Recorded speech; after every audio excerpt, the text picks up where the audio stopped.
Bonjour et bienvenue à l'édition de ce matin. Nous allons nous entretenir sur le thème « Dépouille ton cœur d'orgueil pour te rapprocher du trône de gloire ». Et le passage que nous allons examiner, plutôt les passages, sont tirés de l'évangile de Luc au chapitre 18, versets 11 à 12. Il est écrit: Le pharisien debout priait ainsi en lui-même: « Ô Dieu, je te rends grâce de ce que je ne suis pas comme le reste des hommes, qui sont ravisseurs, injustes, adultères ou même comme ce publicain. Je jeûne 2 fois par semaine, je donne la dîme de tous mes revenus. » Amen. Voilà la prière du pharisien qui a été prise en exemple par Jésus. Quelle attitude, bien-aimée, as-tu dans la prière? Une prière remplie d'orgueil, parce que la parole de Dieu a dit: le pharisien debout priait en lui-même. C'est dans son cœur qu'il méditait déjà ce sur quoi il devait élever la voix au Seigneur. Il priait ainsi en lui-même. La Bible dit que c'est de l'abondance du cœur que la bouche parle. Qu'as-tu dans ton cœur? Dépouille ton cœur d'orgueil, dépouille ton cœur d'une fierté et d'une justification que tu n'as pas encore reçue de Dieu, parce que la justification vient de Dieu. Il se sentait tellement suffisant qu'il se sentait différent des autres qu'il voyait physiquement et qu'il méprisait déjà dans son cœur. Ce mépris était tellement profond que, même dans sa prière, il disait qu'il n'est pas comme ce publicain. Bien-aimés, faisons attention.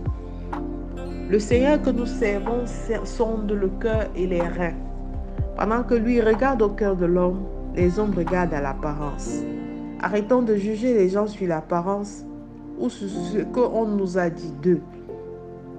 Revenons vers le Seigneur et dépouillons, bien-aimés. Apprenons à dépouiller nos cœurs d'orgueil. Il n'est pas comme ces hommes. Le reste des hommes qui sont ravisseurs et injustes, il avait déjà une liste de péchés qu'il avait déjà catalogués. Mais la Bible dit dans 1 Jean 1, verset 9, que celui qui dit qu'il ne pêche pas, il fait de Dieu un menteur et la vérité de Dieu n'est point en lui. Ce pharisien était déjà en train de pécher contre Dieu, parce qu'il prétendait qu'il n'est pas comme ceux qui pêchent.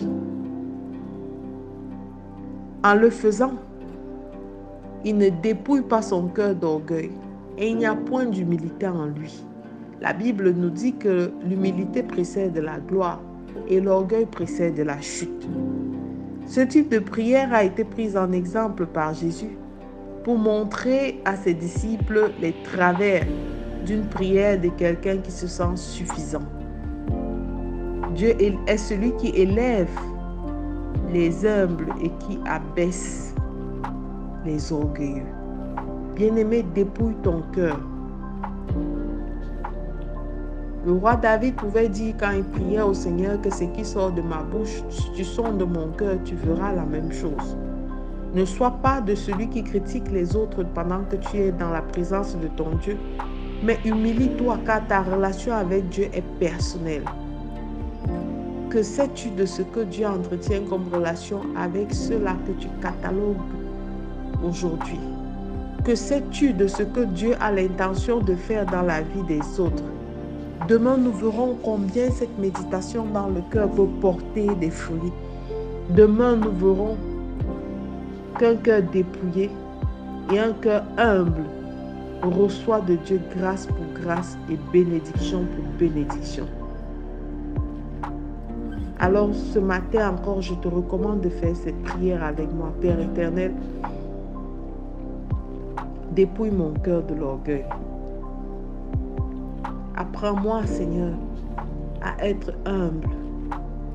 Apprends-moi, Père éternel, à méditer à l'intérieur de moi-même des pensées qui te sont pures et agréables, afin que lorsque ma bouche s'ouvre, Seigneur, qu'elle soit semblable à un parfum agréable.